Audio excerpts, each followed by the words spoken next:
You know, Maddie and her family have been through a lot over the years. They escaped from Los Angeles because it was overrun by walkers, made their way down to Mexico to the ranch, which was betrayed from the inside, set on fire, and then overrun by walkers. Got to the hotel, which had already been overrun by walkers, that sorted that out, where Nick went up to La Colonia, which was assaulted by an army, which they fought off by overrunning them with walkers. And there was the airfield with being overrun by walkers. We had the ranch, which has a standoff with another army, which afterwards they were then overrun by walkers. And they finally got to the dam, which was, of course, assaulted by another army. So it surprises me that after all of this time, all of these things, that Maddie appears to be completely unprepared when they're basically rolled up by an invading army of tailgaters and let loose to be overrun by walkers. I'm bored. It's Fear the Walking Dead, Season 4, Episode 7. The wrong side of where you are now. Did I talk in the audience about that, or is that a Maddie thing?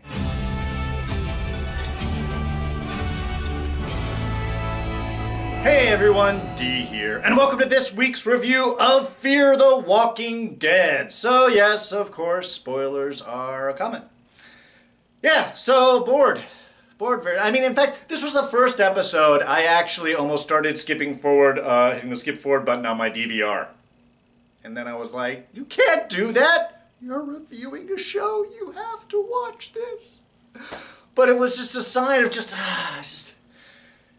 you can only kind of drag things out for so long before you start losing the audience. And this is really the episode where I felt they started just milking it just way too much. They are moving towards the big loss of the stadium. That's sort of where everything ends up here. So we have a natural end point of where they were going with this first half of the season.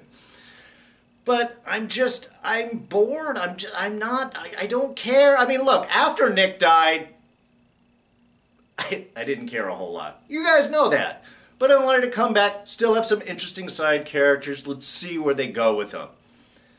But again, it's just there is something lacking in this show of just things making sense. Or they gloss over things. They do illogical movements just for story development that don't make any sense. I mean, from the get-go, the assault between Militia and her team and the vultures there in the racetrack.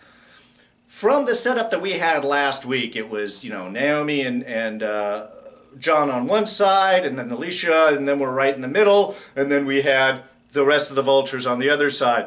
Very, you know, bad positioning for everybody involved. And here it's like automatically we've got Naomi and John and Morgan, they're pulling off to the other side of the truck, which didn't seem to be in the same position it was before. And then we had suddenly Alicia and their group are off in cover. It's just like suddenly everybody's in all these positions. I just spit. I'm very sorry about that.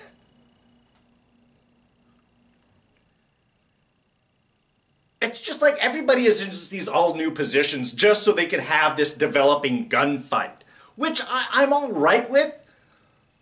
But now they're just exchanging gunfire. You've got groups on one side hidden behind vehicles. You've got Alicia and Strand and Luciana, and Strand's got all these grenades on him, and I'm just like, throw a grenade! Toss it behind the truck. You want to take them out. This is the first thing you guys should be doing. In fact, if the first act was just him going chunk, chunk, chunk, and that got everybody to spread out so they could get into new positions, I would have been fine with that. But it just didn't make any sense. I mean, finally, Alicia uses the grenade launcher on Mel in the fleeing ambulance. I mean, I loved Naomi running, trying to chase after the ambulance to get the supplies out of there. Then Alicia just blows it up, and I'm like, why weren't you using that grenade launcher against the group that was behind the vehicles when you really needed that? Could have taken all of those out. It angered me. It didn't make any sense. Why they had it was just frustrating, and then you basically have 3 people taking out, what, 20 armed vultures? Well, leaving Naomi to go and just and run off with Morgan and everything. I mean, they lost me there. Now, the moment with Charlie, I have to get up. Should Luciana have shot Charlie right there? Would have been totally understandable. You know, she killed Nick. And I love that they'd had that she was distracted, gave Charlie a chance to escape and so on. I mean, that way you don't have the killing a child scene. You can have that conflict going on. Do I, don't I? That was okay. But then Morgan pulling her up, it was just, it's weird because at the end of the whole scene, we have Al, who was doing her trying to be journalistically independent and not involved with anything, getting suckered into it. I did love that scene where Al pulls up with the van and it is just like, the rat comes up. It's like, that's all the statement that needed to be made. That was kind of cool. You know, Alicia properly setting down right there. But it was just overall, I got frustrated with the scene. It didn't follow any logical sense. And then at the end, of course, it seems like we're just having like the new people versus the old people. And that's how we're setting up the Fear of the Walking Dead. I mean, I get Morgan grabbing Charlie and he's trying to be the whole peace thing, but it was just, I don't know. I stopped caring. Oh, yeah. And Mel was supposed to have survived the explosion of the ambulance there? No. No. Alright, the rest of the episode, I'll go into a few little bits in a while. I want to get to the end first, because this is the part that really lost me. I got frustrated with the opening. I got bored in the middle of it. By the time we got to this end sequence, honestly, I couldn't care less anymore about what happened. In fact, I wanted the place to be overrun. I thought everybody should die at that point. And I'll tell you why. Because they're entirely unprepared for what was coming to them. And like I said in the opening, Maddie and the family have been through a lot.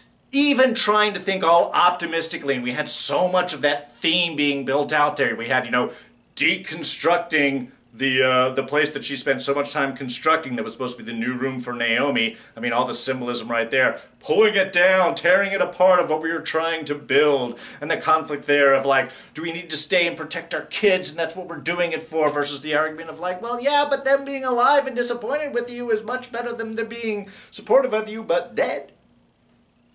So, I mean, I get these arguments. You know, they're interesting concepts that were brought up. But after all of this, like I said, Maddie should be prepared for walkers. They should have defenses already set up, especially when you're just sort of this beacon in the middle of this parking lot. And they knew the walkers were coming. They got all of the numbers that they were being thrown at them with that great little kind of reveal of all the numbers and walkers and things that they had sort of built up. So they understood what was coming for them. They were reinforcing the walls because they were expecting this army of walkers to be coming for them. But why the hell did they let the vultures just drive up? I mean, when the trucks were coming and we had that scene there with Nick, you know, taking off the lights after going after Mel there for some reason to keep people happy, and Charlie, and anyway, all I was thinking of is, you know, if Nick had a grenade right here, just rolled it into the road right there and took out the first or second truck, at least have slowed them down, been able to prepare, maybe take out a few of their numbers, that would have been awesome. But no, lets him go by, takes off, goes to catch up. Okay, I get all of that. But why the hell did they let them just pull all of the trucks up? First, you got the one truck that's dropping off the fuel line there in order to set up the flames. Does two things, draws walkers, and also as the walkers walk through, they set themselves on fire. Now you have flaming walkers invading your space. Not a good thing. But then they just let the trucks all roll up, and we've got Nick and Alicia inside the Range Rover. The symbolism there was hilarious. Just watching it all go down. They've got fuel. You saw the lights still on. Why didn't they drive away at any point there?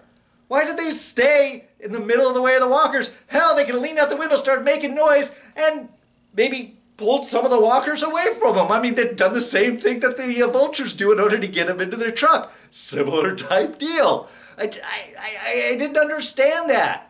I don't understand why there were no snipers up on the wall at least shooting the vultures before they could open up the back of the trucks. They didn't have anybody standing on the roads to blow out tires. They didn't put any obstructions to keep them from just driving up and parking it there. They did absolutely no preparation at all. And with everything that these people have been through, they should not have been so unprepared. So we've got at the end, we've got walkers just sort of walking right out. I'm glad they gave them ramps because walkers appreciate nice inclines as opposed to just falling out the back of the trucks. Also, and I'm assuming the flames were drawing them, which is why they didn't just turn around and start going after Enos and the people that had just opened up the back of the trucks for them. So yeah, they're just getting overrun. We get the gate opened up. We get Maddie like, oh, the flames, I gotta go save my kids. And you know, that's pretty much what happened there, because when you have the flash forward after that, the gate was open, it wasn't torn down. And of course, with all the walkers in there all aflame, they just walked through that flame, set themselves up, wandered in, burned everything down. I know they don't have a lot of people, they only got like 50 people there, but still. Smart defenses, some roadblocks, some scouts up there to take out some tires, slow them down, anything like that. They've learned nothing. Oh, and 2,435 walkers. If all of those big signs were accurate for what the vultures used, they were able to squeeze all of those into those trucks, it's 2,435 walkers. That did not look like 2,000 walkers right there. So maybe a couple of hundred. Seemed like, but several thousand, now that would have been impressive. That's what they should have opened Fear with the whole Los Angeles thing. They used too few walkers in that first season. And for this week's Scene of the Week! I know what you're thinking. Hey D, how could you have a Scene of the Week when you hated the episode so much? That doesn't mean that there weren't moments that were nice. I actually did like the little opening sequence, the little quiet reflections of history between Naomi and John. That was kind of cute, but that's not what I'm talking about here. What I'm talking about is just that little bit of moment between Mel and Naomi in the infirmary, where Mel kind of suckers Naomi in. It's like, oh, I'm out, I'm in pain, just get a little closer, just a little closer, pulls up the knife, let me go. Kind of expected, not a really big surprise there, but Naomi's reaction did it, just boom, just little pop there on the ribs where he's got cracked ribs, immediately causes him to collapse, and just pulls out the knife, re-hooks up the handcuffs, and just chastises him for, what is it you were planning on doing? It was the great moment that just was like, okay, now this feels real. This shows me that Naomi is tough, that she's not just gonna buckle down. It was sort of a perfect moment where you would expect this is where people are gonna try to escape, and she just shut them down immediately. So I like that, and I have to say, and I did enjoy the kind of little discussion between them afterwards. I mean, but there was a couple of things in it. One, his belief, and you could see where there was sort of an intrinsic belief, is talking with Naomi. You look like you know what I'm talking about here. If you stay, you die. That's just the rules, the new rules of the world.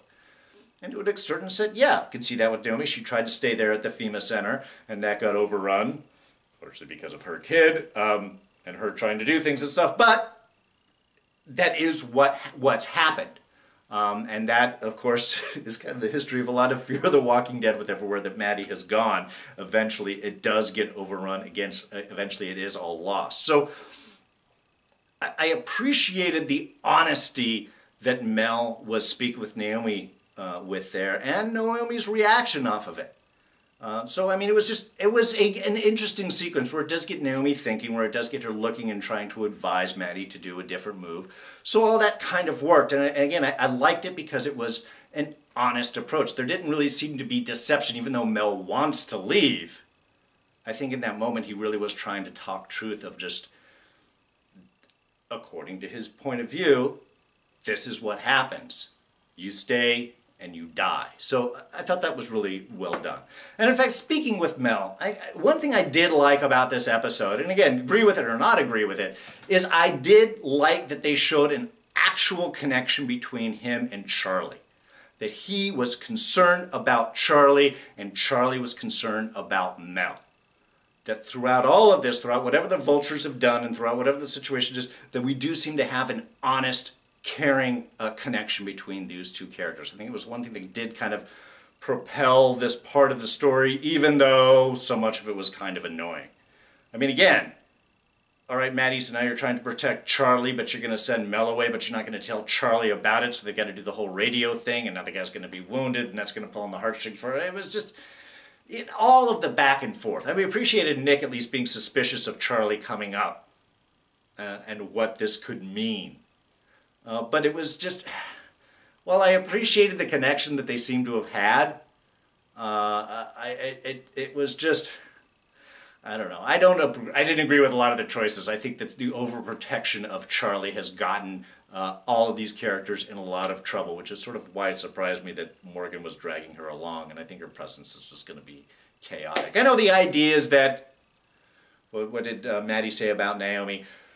You know, this person had a gun to my head, and now I totally trust her, and she's setting up the infirmary, and she's saving people's lives. So we've got to be able to take those chances. And same thing was being hit on by Strand. Maddie took a chance with me. We've got to be able to take chances with other people. Again, a reoccurring theme that was sort of hit on the head a little too much in the episode. But, like I said, at least there was seemingly a real relationship between Mel and Charlie.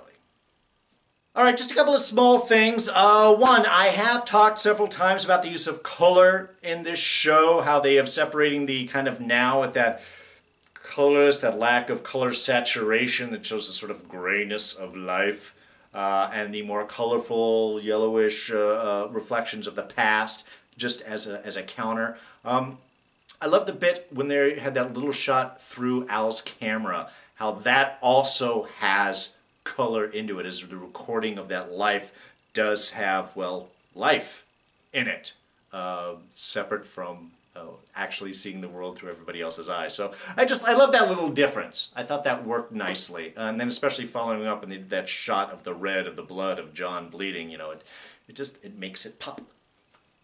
Oh, speaking of John, he's probably going to survive, I'm guessing. Like I said, I don't think they'd kill him at this point, especially after taking out Nick, but they're taking their time. It seemed like a serious wound. I don't know.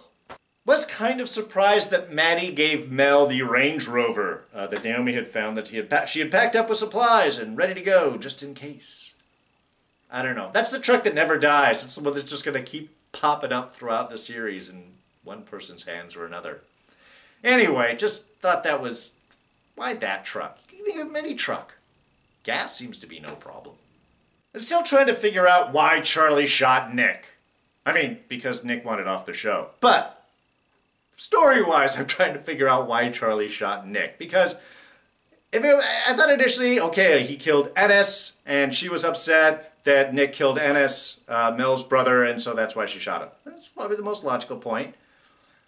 But she knows that Ennis is crazy. She knows that Nick actually helped try to save Mel throughout all of this, went out after him once the walkers got trapped outside of the wall, trying to save Mel for Charlie.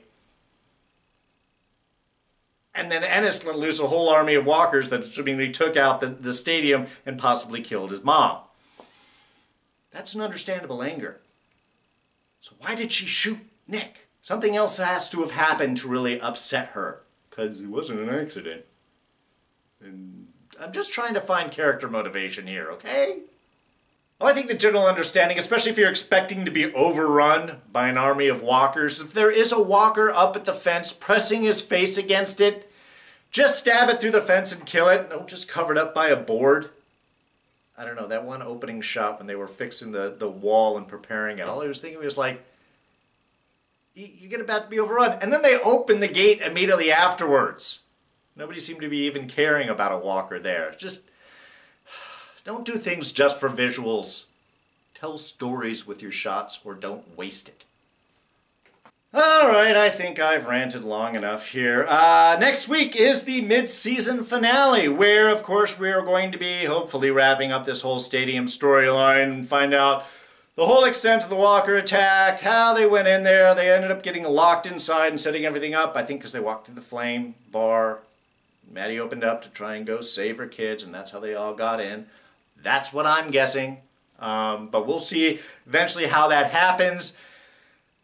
Now, my fear of The Walking Dead, my fear is that after all of this happens and they get into the stadium and Alicia and Strand and everyone catches up and they've got the big sort of face-off there, is that we discover the big reveal at the end of the finale, at the end of next week's episode, is that Maddie is alive.